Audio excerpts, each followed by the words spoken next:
12419012 Program Studi Teknik Lingkungan 2019 Universitas Nahdlatul Ulama Sidoarjo.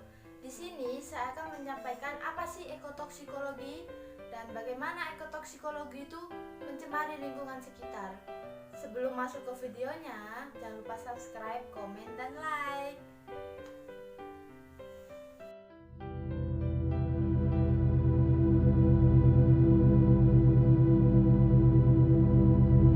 Dalam kehidupan sehari-hari, makhluk hidup selalu membutuhkan air, termasuk manusia. Kita sangat membutuhkan air bersih untuk berbagai kegiatan, antara lain minum, mandi, mencuci, bahkan memasak. Salah satu ciri air bersih adalah tidak tercemar. Lalu bagaimana untuk mengetahui bahwa air dikatakan tercemar ataupun tidak tercemar? Untuk lebih jelasnya kita simak video berikut ini.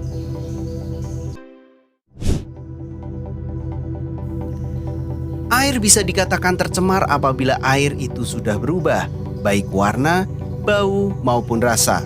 Sesuai dengan hasil beberapa penelitian ilmuwan, air yang tercemar memiliki keasaman yang berbeda dengan air yang tidak tercemar.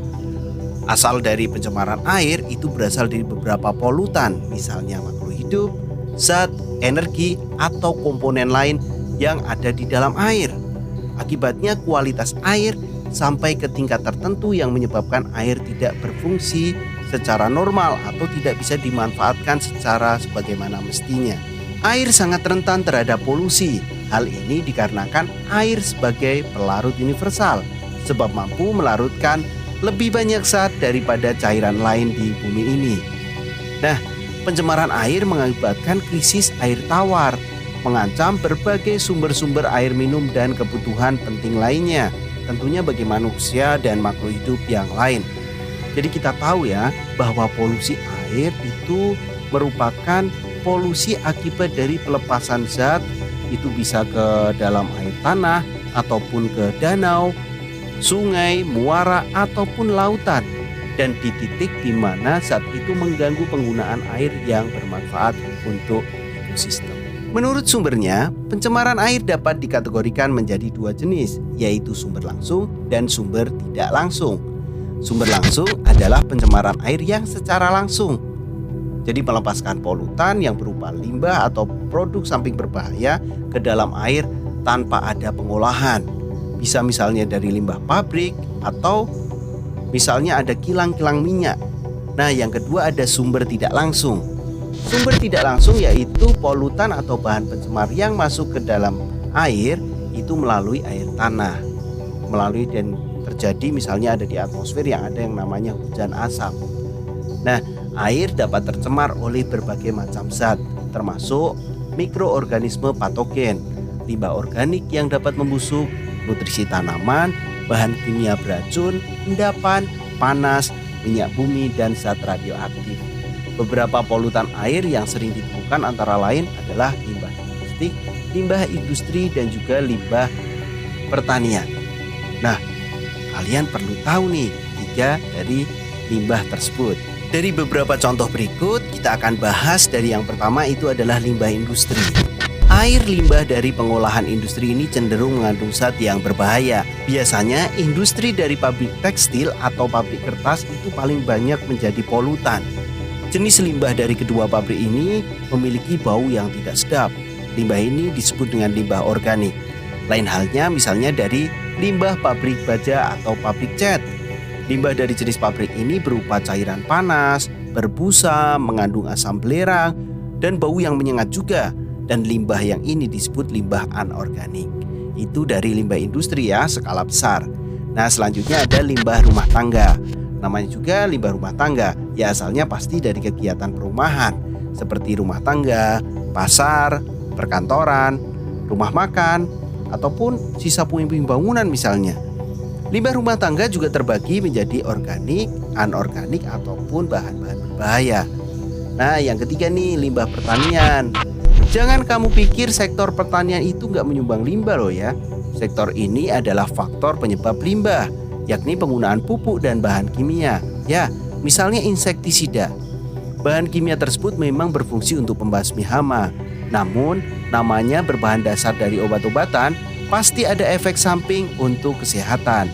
Kamu tahu nggak efek dari terpaparnya insektisida yang berlebihan? Bisa menyebabkan pertumbuhan kelenjar tiroid yang meningkat loh. Itu di sektor kesehatan. Pasti masih ada dampak-dampak yang lain. Nah, kita perlu tahu dampak dari pencemaran air. Polusi air dapat menimbulkan berbagai dampak negatif tidak hanya pada manusia, tetapi juga pada lingkungannya. Terdapat beberapa dampak pencemaran air, antara lain penyakit pada manusia, kerusakan ekosistem, eutrofikasi, bahkan gangguan rantai makanan. Dalam penjelasan di samping, kita tahu bagaimana pencemaran lingkungan di daerah perairan. Dan sekarang kita akan masuk ke dalam pengertian ekotoksikologi. Di sini saya akan menjelaskan pengertian ekotoksikologi perairan. Kalian udah tahu belum pengertian ekotoksikologi perairan? Jadi, ekotoksikologi itu berasal dari dua kata. Kata yang pertama ini adalah eko, dan yang kata yang kedua adalah toksikologi. Eko yang memiliki arti lingkungan, dan kata toksikologi yang memiliki arti ilmu yang mempelajari racun-racun dalam perairan lingkungan. Toksikologi berasal dari kata toksik atau tosis. Toksikan yang memiliki arti bahan-bahan beracun dalam pencemaran lingkungan. Arti dari ekologi adalah ilmu yang mempelajari hubungan timbal balik antara makhluk hidup dan lingkungan sekitar. Jadi yang kita tahu garis besar dari kata ekotoksikologi adalah ilmu yang mempelajari tentang racun-racun yang ada dalam suatu perairan. Ada beberapa sumber-sumber pencemaran dalam ekotoksikologi perairan yang kita ketahui bahwa sekarang air sudah sedikit disepelekan oleh masyarakat, sudah sering membuang sampah sembarangan, terus habis itu tidak merawat air di sekitar, jadi warnanya tuh sekarang menjadi keruh, terus baunya juga tidak sedap. Seiringnya zaman, sekarang air sudah mulai diabaikan dalam kebersihannya. Di sini saya akan memberikan beberapa contoh sumber-sumber yang mengakibatkan air itu menjadi bau, menjadi warna yang berubah, atau menjadi warna yang sedikit kecoklatan, yang menandakan bahwa air itu sedang tercemar. Yakni yang pertama adalah sumber sampah padat. Sumber sampah padat ini seperti yang dihasilkan dari masyarakat, kayak botol minuman, terus plastik-plastik makanan, itu adalah sumber padat.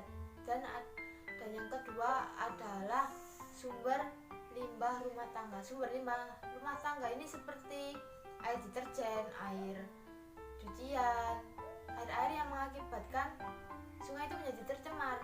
Jadi kayak pembuangannya itu langsung ke sungai. Limbah penambangan. Limbah penambangan ini seperti menghasilkan merkuri. Yang kita ketahui, merkuri ini sangat berbahaya, apalagi jika dikonsumsi atau tercampur menjadi satu di lingkungan air sekitar. Dapat membahayakan ekosistem. Ikan-ikan di situ akan menjadi mati. Yang paling buruk itu adalah mati. Jika sedikit kemungkinan itu hanya seperti kayak kulitnya yang sedikit ada iritasi gitu. Jika ikan tersebut terkonsumsi oleh manusia, merkuri itu akan masuk ke dalam tubuh manusia tersebut dan mengakibatkan kerusakan organ dalam manusia. Di sini saya akan menjelaskan bagaimana sih toksik itu tadi masuk dalam perairan. Ada 3 metode yang bisa menghasilkan limbah. Yang pertama, limbah biologi, yang kedua limbah kimia, dan yang ketiga limbah fisika.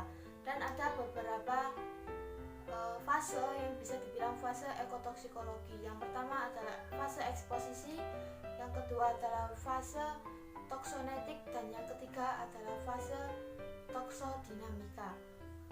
Fase eksposisi ini seperti paparan bahan kimia yang diambil dari di ambien. Dan fase toksonetik ini adalah absorpsi, distribusi, penyimpanan. Yang ketiga adalah fase dinamika. Fase dinamika ini seperti interaksi toksin dengan reseptor dalam organ tubuh manusia. Jadi itu adalah beberapa penjelasan mengenai ekotoksikologi yang secara singkat. Semoga ilmunya bermanfaat bagi kalian semua dan bagi saya. Jangan lupa subscribe and watching. Jangan lupa menikmati.